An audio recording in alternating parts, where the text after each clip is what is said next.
সম্প্রতি ফক্স নিউজের একটি বিশেষ অনুষ্ঠানে সাক্ষাৎকার দেওয়ার সময় ট্রাম্প ইরানকে পৃথিবীর বুক থেকে মুছে ফেলার হুমকি দিয়েছেন। ট্রাম্প বলেন, হরমুজে পরিচালিত মার্কিন প্রজেক্ট ফ্রিডমের কোনো জাহাজে হামলা চালানো হলে ইরানকে পৃথিবীর বুক থেকে মুছে ফেলা হবে। ট্রাম্পের এমন কঠোর মন্তব্য বৈশ্বিক রাজনীতি ও জ্বালানি বাজারে নতুন করে উদ্বেগের সৃষ্টি করেছে। সাক্ষাৎকারে ডোনাল্ড ট্রাম্প যুক্তরাষ্ট্রের বর্তমান সামরিক সক্ষমতার উপর ব্যাপক জোর দেন। তিনি দাবি করেন, গত কয়েক বছরে মার্কিন প্রতিরক্ষা ব্যবস্থায় আমূল পরিবর্তন আনা হয়েছে। ট্রাম্প বলেন, তাদের কাছে এখন আগের তুলনায় উন্নত মানের প্রচুর পরিমাণে অস্ত্র ও গোলাবারুদ রয়েছে। সারা বিশ্বে তাদের সামরিক সরঞ্জাম ও ঘাঁটিগুলো ছড়িয়ে আছে। সেগুলো আধুনিক সব মারণাস্ত্র ও সরঞ্জামে পরিপূর্ণ। যুক্তরাষ্ট্র সেরা সব প্রযুক্তির অধিকারী।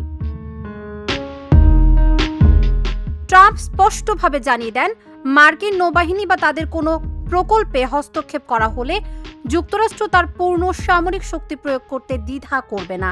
ইরানের সম্ভাব্য হুমকি মোকাবেলায় এই অঞ্চলে মার্কিন সামরিক উপস্থিতি আরও বাড়ানোর উপর গুরুত্ব আরোপ করেছেন ট্রাম্প। তিনি মনে করেন, কেবল শক্তিশালী উপস্থিতির মাধ্যমেই স্থিতিশীলতা বজায় রাখা সম্ভব। প্রেসিডেন্ট বলেন, মার্কিন রণতরী ও কৌশলগত সরঞ্জামগুলো নির্দিষ্ট অবস্থানে মোতায়েন রয়েছে। পরিস্থিতি অনুযায়ী সেগুলোর সংখ্যা আরও বাড়ানো হতে পারে।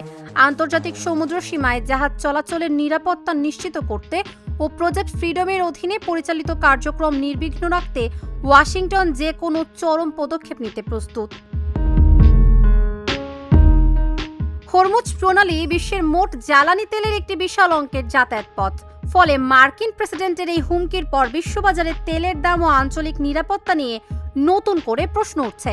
বিশ্লেষকরা মনে করছেন, ট্রাম্পের এই মন্তব্য তেহরান ও ওয়াশিংটনের মধ্যে চলমান স্নায়ুযুদ্ধকে আরও উস্কে দিতে পারে।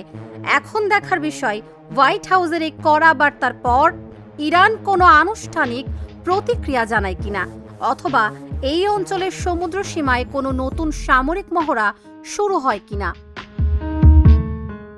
তাবাসসুম সেজুথি, ঢাকা জার্নাল।